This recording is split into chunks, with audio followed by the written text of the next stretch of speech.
Bonjour à tous et bienvenue dans cette nouvelle vidéo où on va parler pass sanitaire, vaccination, France, expatriation. Nouvelle vidéo sur notre chaîne AH Fiscalité Investissement. Avant de débuter, les rappels habituels.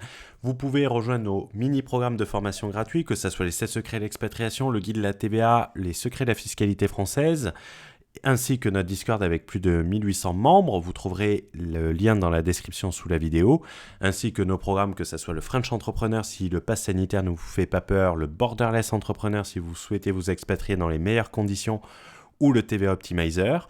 Également dans la description, le lien de nos programmes Make Money, 100 000 € hors taxe de profit en se lançant sur YouTube, même sans montrer son visage, et la préinscription à la méthode Porsche pour faire de l'affiliation.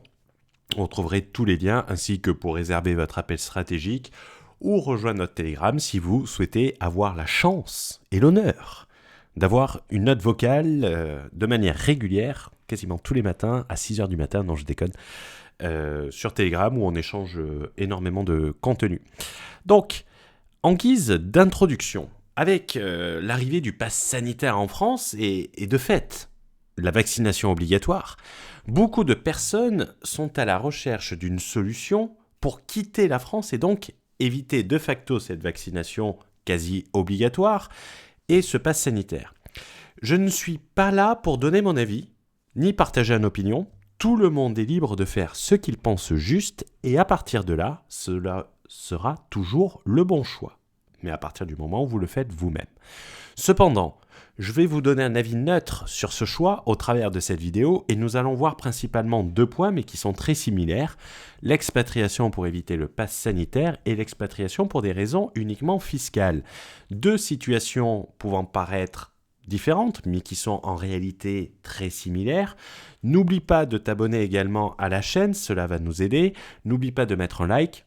On le précise pour ceux des dislikes qui sont les haters, ils sont très autonomes, donc on n'a pas besoin de leur rappeler, mais n'oubliez pas de mettre un like, ça aidera avec le référencement et de vous abonner si ce n'est pas déjà fait. Donc, on va commencer avec l'impôt inférieur, s'expatrier pour des raisons purement fiscales, s'expatrier fiscalement grosso modo. Quelquefois, l'expatriation elle ne se résume uniquement qu'à un taux d'impôt société personnelle plus faible, couplé à un effet marketing sur une communication très présente sur le net qui va vanter que les avantages du pays tout en faisant subtilement abstraction des possibles défauts. Dans la dernière vidéo du samedi, la VDS 8 qu'on a fait sur Alec Henry et le cabinet des indépendants, on avait parlé d'escroquerie intellectuelle, on s'en rapproche en quelque sorte ici.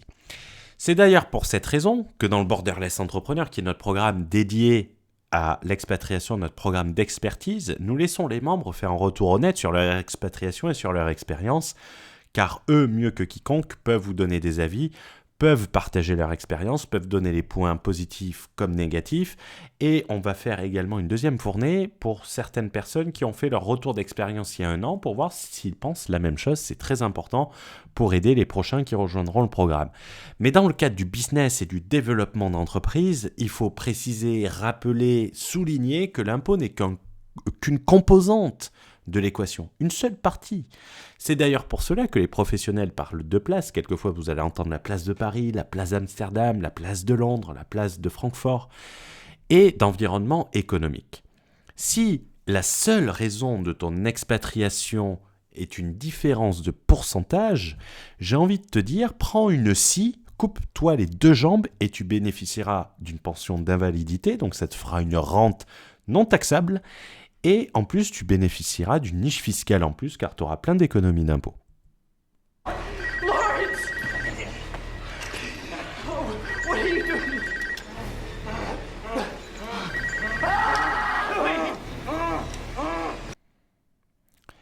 J'ai pas mis la suite parce que c'était un peu gore. Je vous conseille de ne pas le faire. C'est une blague, c'est de l'humour. C'est pas une technique d'optimisation fiscale. Peut-être qu'il va y avoir un mec qui va sortir un PDF dessus. Comment être rentier sans rien faire. Coupez-vous 2 jambes. Ça peut vous paraître absurde, mais c'est aussi absurde que de juste comparer un pourcentage d'impôt et changer de vie pour quelques points d'impôt. C'est important de le préciser et de vous le dire. Quand on fait une comparaison, c'est-à-dire une comparaison par exemple entre la France et un autre pays d'un point de vue imposition, d'un point de vue expatriation, d'un point de vue business, il faut tout comparer. La fiscalité, comme on l'a dit, n'est qu'un composant de l'environnement économique d'une juridiction et c'est souvent le seul sur lequel les États peuvent agir pour attirer des entreprises. Si demain vous mettez un impôt à 20% à Dubaï, à mon avis, il y a les 3/4 des personnes qui quittent Dubaï. Si demain vous mettez un taux d'impôt à 20% en Andorre, vous avez toutes les sociétés qui quittent Andorre. Si demain l'Estonie enlève son régime de non-taxation des sommes laissées en réserve, je pense que l'Estonie sera beaucoup moins marketée sur Internet. Et c'est possible que cela le soit, il faut voir à terme. Il faut savoir qu'un environnement économique, il va se juger notamment sur un taux de croissance, sur l'inflation, sur les taux d'intérêt, sur la solidité des banques. Également, on va prendre en compte le niveau d'éducation. Ça peut être intéressant si demain vous devez recruter du personnel pour développer votre entreprise. Il y a très peu de milliardaires, si ce n'est aucun, et c'est clairement aucun qui est milliardaire avec une société unipersonnelle. Il faut voir également la démographie, comment cela se répartit. C'est très important. Il faut également voir la technologie, avec notamment les investissements publics et privés. Quand on regarde en France, vous avez la BPI. La BPI, quand on commence à s'y intéresser, qu'on commence à s'en rapprocher, ça peut permettre des financements de projets, ça peut permettre des choses très très intéressantes, choses que vous n'allez pas retrouver dans d'autres pays. Donc il faut en avoir conscience, ainsi que l'aspect juridique. Pour l'aspect juridique, je vous invite à vous abonner à la newsletter du samedi, qui est une newsletter gratuite, dans laquelle je vais prendre un cas concret d'un problème juridique à l'étranger pour lequel j'étais au tribunal la semaine dernière. Donc, j'en parlerai dans la prochaine newsletter du samedi. Pour faire simple, si tu décides d'ouvrir un 3 étoiles au Michelin, oui, ça c'est mon petit côté gueuleton, dans un nouveau pays juste pour payer moins d'impôts, mais que tu ne trouves pas les bons ingrédients sur place, que les seuls chefs que tu vas trouver, tu dois les débaucher chez KFC ou McDo, que le kebab qui s'installe à côté de chez toi va obtenir également 3 étoiles au Michelin car il connaît René à la commission, tu as beau être dans un pays avec un taux d'impôt plus faible, l'indicateur ITP, qui est le seul qui compte, cet indicateur, c'est le seul qu'il faut regarder, sera bien plus faible malgré le taux d'impôt plus faible. Donc tu peux te demander c'est quoi l'indicateur ITP, c'est tout simplement in the pocket, c'est l'argent que tu as dans ta poche à la fin, c'est la seule chose qui compte. C'est pas l'imposition, c'est combien tu mets d'argent dans ta poche. Comme je le dis, je préfère payer 70% d'impôts sur 100 millions d'euros de bénéfices que payer 0% d'impôts sur 10 000 euros. C'est exagéré, mais vous avez compris ce que je voulais dire. Il me restera beaucoup plus in the pocket. Le pass sanitaire, désormais, donc c'est la partie 2 de cette vidéo, comme motif d'expatriation. Effectivement, récemment, l'annonce de notre cher, j'ai précisé entre brackets, Emmanuel Macron, c'est ironique, a poussé les gens à considérer une expatriation uniquement pour échapper au pass sanitaire. Et on a pu voir fleurir de nouvelles vidéos, souvent vantant l'expatriation, mais tout de même avec un petit produit à vendre en dessous, très important, rarement des conseils gratos, pour échapper au pass nazitaire. Oui, c'était une top tendance sur Twitter ce matin, j'enregistre la vidéo le lundi 9 août, au travers de l'expatriation. Donc échapper au pass sanitaire, au travers de l'expatriation, avec des solutions ici, vous êtes tranquille et tout ça. Les restrictions Covid-19, ou rhume-19, certains l'appellent rhume-19, je ne sais pas si c'est une question de référencement sur YouTube, sont également souvent mises en avant. Ici, on va vous dire, il n'y a pas de masque, pas de passe sanitaire, les terrasses sont ouvertes, salle de gym également. Ah, ça fait rêver, cela donne envie. Et comme je vous comprends. Mais le passe sanitaire comme motif d'expatriation, la réalité sur le terrain peut être totalement différente.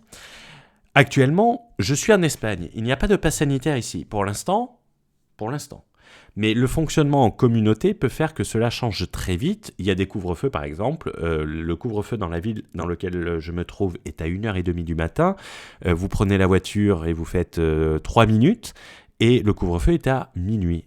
Allez-y comprendre quelque chose. Et je pense que l'Espagne, l'équivalent du Conseil constitutionnel espagnol avait censuré le pass sanitaire ou un truc comme ça. Avant cela, concernant les mois de juin et juillet, j'ai passé les 3/4 du temps à Riga en Lettonie, qui est le pays au sud de l'Estonie, où le pass sanitaire il était déjà en place dès juin, notamment pour manger à l'intérieur. Cependant, vous pouviez manger en terrasse, il faut recontextualiser ça avec le temps, c'est que si vous n'avez pas pris votre doudoune, quelquefois il peut faire très vite frais, donc vous préférez être à l'intérieur. mais vous pouviez manger dehors, mais le pass sanitaire était déjà en place. On vous demandait soit un test PCR négatif, soit une attestation de double vaccination. L'Estonie a annoncé très récemment, puisque c'est la semaine dernière, et j'ai eu les retours grâce aux membres du Borderless Entrepreneur, qu'il semble que la vaccination devienne obligatoire ou des tests PCR, notamment pour aller à la salle de sport. C'est-à-dire que si vous n'êtes pas vacciné et que vous n'avez pas de PCR négatif, vous ne pourrez pas rentrer dans la salle de sport. Pour ne pas mentir, à vérifier s'il y a des personnes qui sont en Estonie qui regardent cette vidéo, il me semble que c'était la fin de la semaine dernière. Dubaï, c'est 500 balles d'amende si tu n'as pas ton masque devant ton nez et devant ta bouche. Donc, c'est un peu partout pareil. Donc, ce motif d'expatriation, ce que je veux dire par là, c'est que c'est la consécration du proverbe « l'herbe n'est pas forcément plus verte ailleurs ».